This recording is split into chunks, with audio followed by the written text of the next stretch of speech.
അപ്പോ അവന് പഠിക്കാൻ കുറച്ച് ഇപ്പൊ താല്പര്യം ഇല്ലാതെ പോലെ. ഇപ്പൊ എന്താ ചെയ്യാ? എല്ലാ അമ്മമാരുടെയും കംപ്ലൈന്റ് ഇതാണ്. ഒരു ദിവസം കുറെ പേര് വിളിക്കും, പഠിക്കാൻ താല്പര്യമില്ല. ആ മകൻ എന്നെ അറിയില്ല അല്ലേ? അമ്മ വിളിച്ചിട്ട് ഇന്ന് അസുഖമാണെന്ന് പറഞ്ഞാൽ ഡോക്ടർ മരുന്ന് കൊടുക്കുമോ? ഇല്ല. ഇപ്പൊ എന്ത് ചെയ്യണം? അതന്നെ, അത് ചോദിക്കാൻ വേണ്ടിട്ടാണ് സാറിന്റെ ക്ലാസ് ഇരിക്കാൻ വേണ്ടിട്ട് അവന് ഉണ്ടായിരുന്നു. അടുത്ത കാലത്ത് തിരുവനന്തപുരത്ത് ഉണ്ടായിരുന്നു. അത് കഴിഞ്ഞിട്ട് ഓൺലൈനിൽ കൂടി ഇല്ല, നടക്കൂല. ആദ്യം അയാൾക്ക് എന്നെ അറിയണം, അയാൾക്ക് എന്നോട് ചോദ്യം ചോദിക്കാൻ താല്പര്യം ഉണ്ടാവണം. ഷർട്ട് ഇട്ട് കൊടുക്കണമെങ്കിൽ കയ്യും കാലം ഒന്ന് ഉയർത്താൻ തയ്യാറാവണ്ടേ? അറിയാത്ത പിള്ളേരൊക്കെ എൻ്റെ കൂടെ വന്ന് താമസിക്കാൻ വേണ്ടി അച്ഛനും അമ്മയൊക്കെ നിർബന്ധിച്ച് കൊണ്ട് തിരുവനന്തപുരത്തൊക്കെ ആക്കി 8 ദിവസം എൻ്റെ കൂടെ താമസിച്ച് പോയിട്ടുണ്ട്. പറ്റുന്ന എല്ലാ വികൃതികളും അവിടെ ചെയ്തിട്ട് പോകും. അതല്ലാതെ നമ്മുടെ ക്ലാസ്സിൽ പോലും ഇരിക്കില്ല. പിടിച്ചുകൊണ്ടിരുത്താൻ പറ്റുമോ? 10ാം ക്ലാസ് പഠിക്കുന്ന കുട്ടികളെ അല്ലെങ്കിൽ 12ാം ക്ലാസ് പഠിക്കുന്ന, ഗ്രാജുവേഷൻ പഠിക്കുന്ന കുട്ടികളെ പിടിച്ചുകൊണ്ടിരുത്താൻ പറ്റില്ലല്ലോ. അപ്പോൾ അവർക്ക് താല്പര്യം ഉണ്ടാവണം. അവർക്ക് താല്പര്യം ഉണ്ടാവണമെങ്കിൽ അവർ നമ്മുടെ വീഡിയോ കണ്ടിട്ടും അങ്ങനെയൊക്കെയാണല്ലോ ഇപ്പം അമ്മ വിളിക്കണത് അല്ലേ? അമ്മ വിളിക്കുന്നത് താല്പര്യം തോന്നിയിട്ടാണ്. അതുപോലെ മക്കൾക്ക് താല്പര്യം തോന്നിയാൽ വീഡിയോ കാണുമ്പോൾ ഞാൻ വിചാരിക്കുന്നുണ്ട് ഇപ്പാന്ന് ഞാൻ വീഡിയോന്ന് കാണാൻ തുടങ്ങിയത്. ആദ്യമേ കണ്ടിട്ടുണ്ടെങ്കിൽ എനിക്ക് ഇതേപോലെ നല്ല ഇല്ല, ഒരു കാര്യമില്ല. കാരണം ഇപ്പം ചെയ്യാൻ പറ്റുന്നതും ചെയ്യൂല. ഈ ആദ്യമേ ചെയ്യാൻ കാണാൻ പറ്റുന്നൊക്കെ വിചാരിക്കുന്ന ആൾക്കാരില്ലേ, അവരിങ്ങനെ വിചാരിച്ചുകൊണ്ടിരിക്കുകയുള്ളൂ. ഇപ്പം ആലപ്പുഴയിൽ തന്നെ ക്ലാസ് ഉണ്ടായിരുന്നു. തൊട്ടടുത്തുള്ളവർ വന്നില്ല. ക്ലാസ് കഴിഞ്ഞ് പോകുമ്പോഴാണ് പറഞ്ഞത് അയ്യോ വരായിരുന്നു. അത് കഴിഞ്ഞ് തിരുവനന്തപുരത്ത് കഴിഞ്ഞപ്പോൾ പിന്നെ ഒരു പാരൻറ്റ്, അയാളുടെ മകൾ കോളേജിൽ ചേരാൻ പോവാണ്. അപ്പോൾ അവൾക്ക് ഗുണമുണ്ടാവും ഒരു ക്ലാസ് അറേഞ്ച് ചെയ്താൽ. ആലപ്പുഴയിൽ ക്ലാസ് അറേഞ്ച് ചെയ്തു. അദ്ദേഹത്തിന് അറേഞ്ച് ചെയ്തപ്പോൾ കുറച്ച് 10-40 കുട്ടികൾ വന്നു. അവിടെ അവരുടെ കൂടെ പാരൻസും വന്നിരുന്നു കുറച്ച് പേര്. തിരുവനന്തപുരത്ത് ഒരു 70ഓളം കുട്ടികൾ, ഒരു 10 പാരൻസ്, 80ഓളം ആൾക്കാരുണ്ടായിരുന്നു. അങ്ങനെ ഇടയ്ക്കിടയ്ക്ക് പ്രോഗ്രാമുകൾ നടത്തുമ്പോഴും കാണുമ്പോഴൊക്കെ ഗുണമുണ്ടാവുള്ളൂ. മക്കൾക്ക് തോന്നണം. ആ തോന്നലുണ്ടാക്കലാണ് അമ്മയുടെ ലക്ഷ്യം. ആദ്യം ചെയ്യേണ്ടത് അതാണ്. ഇപ്പൊ ഏതായാലും SLC ആണ്. SLC കഴിഞ്ഞതിന് ശേഷം +1 ചേരുന്നതിന് മുമ്പേ അങ്ങനെ ഒരു ഇല്ല, ഇതിന് സമയമൊന്നുമില്ല.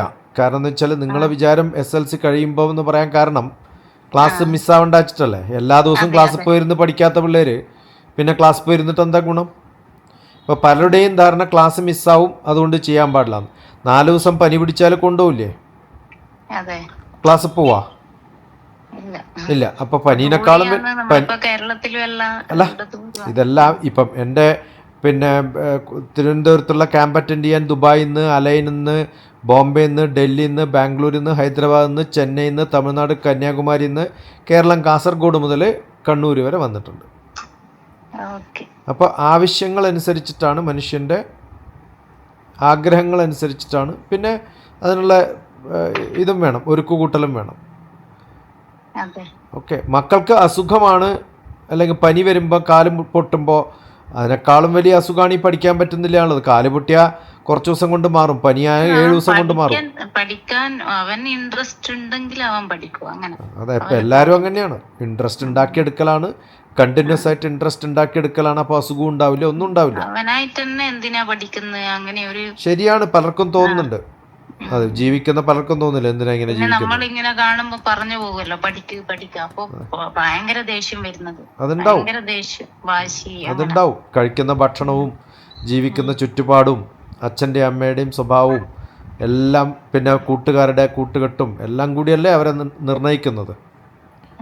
അത് താണ ക്ലാസ് മുതൽ ശ്രദ്ധിക്കാൻ സാധിച്ചില്ല. ഇനിയിപ്പം മിസ്സായി എന്ന് പറഞ്ഞിട്ട് കാര്യമില്ലല്ലോ. ഇപ്പോഴാകുമ്പോൾ കുറച്ചും കൂടി ബുദ്ധിമുട്ടാണ്, കുറച്ചും കൂടി മെനക്കെടണം. അയാൾക്കൊരു ബോധം വേണം. ചെറിയ കുട്ടികളാണെങ്കിൽ അച്ഛൻ്റെയും അമ്മയുടെയും ബോധം ഉണ്ടായാൽ മതി. അത്രേ ഉള്ളൂ വ്യത്യാസം. ഇത് കുറേ പേര് പറഞ്ഞ് സ്ഥിരം ഇതന്നെയാണ് ഞാൻ കേൾക്കണത്. അതുകൊണ്ടാണ് കുറേ വീഡിയോ ഇടുന്നത്.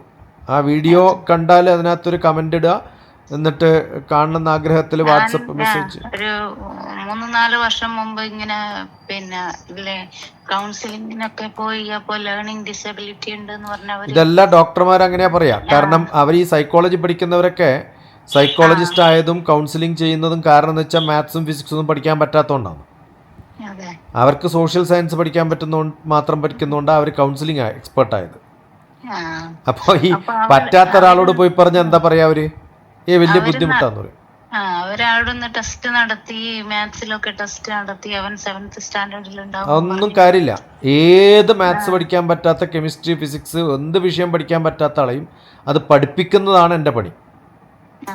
മനസ്സിലായ? അപ്പോൾ അതുകൊണ്ട് ഇത് പഠിക്കാൻ പറ്റാത്ത ആളാണ്, സൈക്കോളജിക്കൽ പ്രോബ്ലമാണ്, ADHD ആണ്, കുറേ പേര് അവർ പഠിച്ചു വെച്ചിട്ടുണ്ട്.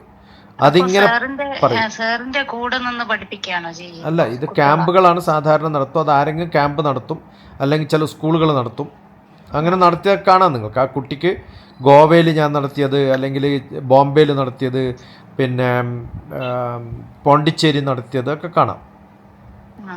ഓക്കെ, അരവിന്ദ വിദ്യാമന്ദിരം, അങ്ങനെ പല സ്ഥലത്തും നടത്തിയിട്ടുണ്ട്. എൻ്റെ വീഡിയോസ് കണ്ടാൽ അതിൽ കുറേ ഉണ്ട് കുട്ടികൾക്ക് പഠിക്കാനുള്ള. അവരുടെ സബ്ജക്റ്റ് തന്നെ എടുത്ത് പഠിപ്പിക്കുന്നുണ്ട്. അവർക്കിപ്പോൾ ബുദ്ധിമുട്ടുണ്ടാകുന്ന വിഷയം ഏതാണെന്ന് ചോദിച്ചാൽ അത് പഠിപ്പിക്കുമ്പോൾ അത് റെക്കോർഡ് ചെയ്ത് അതും ഇട്ടിട്ടുണ്ട്. അപ്പോൾ അതൊക്കെ കാണാൻ താല്പര്യത്തോടു കൂടി മകൻ നോക്കുക, കാണുക, എന്നിട്ട് പഠിക്കാൻ പറ്റുന്നത്രയും പഠിക്കുക. അതാണ് വേണ്ടത്. പിന്നെ എന്നോട് സംസാരിക്കണം തോന്നുകയാണെങ്കിൽ എന്നെ അറിയുന്നവരല്ലേ എന്നോട് സംസാരിക്കാൻ പറ്റൂ. ഇപ്പം അമ്മ വിളിച്ചത് അമ്മക്ക് എന്നെ അറിയുന്നതുകൊണ്ടല്ലേ. അതുപോലെ മക്കൾക്ക് അറിഞ്ഞിട്ട് എന്നോട് സംസാരിക്കണം തോന്നുമ്പം ഓക്കെ, ശരി, റൈറ്റ്.